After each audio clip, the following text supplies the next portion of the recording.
said court has not delivered the judgment entered in the application. Yes. We don't know your reaction to the judgment and the implication. Yes, we are very glad also that the judgment was in our favor. The court granted all our reliefs, and the course of action basically is that the APC in Kogi State ought to have conducted special world congresses to elect delegates that will eventually elect the party's candidates for the governorship election, but none was conducted at all at any ward. And it was based on that our clients approached the court to say, look, there was nothing, but they just saw a purported list submitted, and that the list should be set aside. And the court granted it, and even warned that the days of impunity, political impunity, are gone forever, and it will not be tolerated, and advised the parties to go and conduct congresses prior to the nomination of their candidates. So we are so happy with this judgment. Now, what is the implication of this judgment on APC in Kogi State? The implication is that, well, they still have time. Their Congress coming up maybe in 2 days' time. They should do the needful, comply with the judgment, hold a special Congress either today or tomorrow, and then before they proceed. Otherwise, any step taken will be nullified or will be a nullity. In other words, that party may not have to. It may not. Zamfara will just happen. That's all. What happened in Zamfara State in 2019 may end up happening if they don't comply with the judgment of this court. Thank you very much. Thank you. Okay, they said they want your full name. Moses Ebute is my name, and by God's grace, I'm a senior advocate of Nigeria. Thank you. Real one of Panama. Congratulations on the breakthrough. Thank you very much. Team achieved in the court. Thank you very much. Now, what is your reaction to that judgment? No, the judgment is a welcome development. We thank the court for looking at the issues critically and doing justice to the issues. We are in court to strengthen democracy at the state level, to entrench rule of law and internal democracy. And we thank God that the party has seen the fact of the case from our own ends and has given a judgment that is favorable to every party. And we appreciate all the members of the party at the state level and the leaders who supported us in the course of this struggle.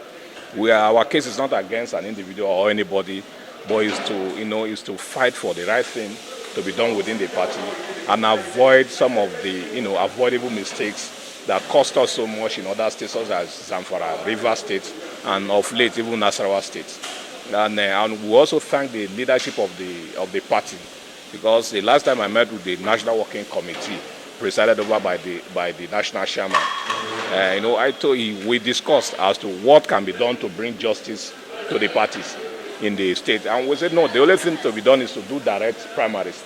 And if you must continue with indirect primaries, then you must do delegate election, Congress that will throw up legitimate, Congress. And he assured me that he was going to ensure that we do direct primaries so that everybody will be pacified. And that is which, he has done.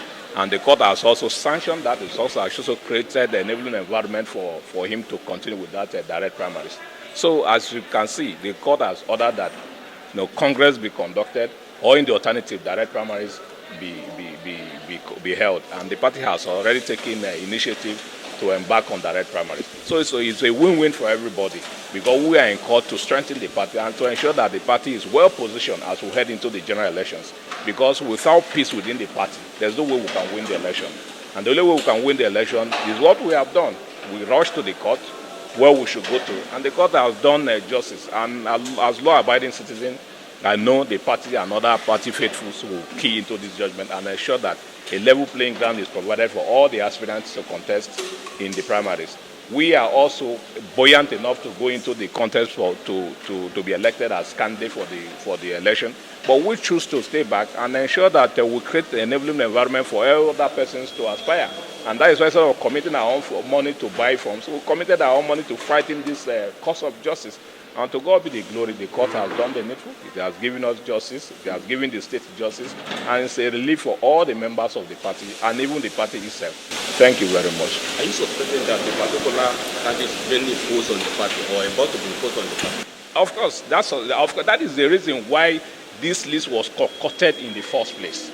Because if you are not, if it's not your plan to impose a particular candidate, then you ensure that the right thing is done and every party member is given opportunity. Can you imagine a situation whereby a senator of the Federal Republic of Nigeria has no say as to one delegate from his own ward? Former deputy governors, leaders of the party like us have no say as regards to not even one delegate from our own ward. What do you expect?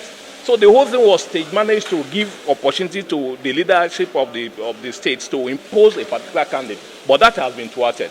We are calling on the leadership of the party at the state level to ensure that the primaries is also done, free and fair. Otherwise, we will still be back to the court to challenge the process and to ensure that the right thing is done. So as we are going into the primaries next tomorrow, we are pleading with the party leadership at the state level to ensure that free and credible primaries is conducted, where all the participants will have opportunity to showcase themselves to the members of the party to be elected as delegates. Thank you very much. Thank you. Real one Okpanachi, Barrister Real one Okpanachi.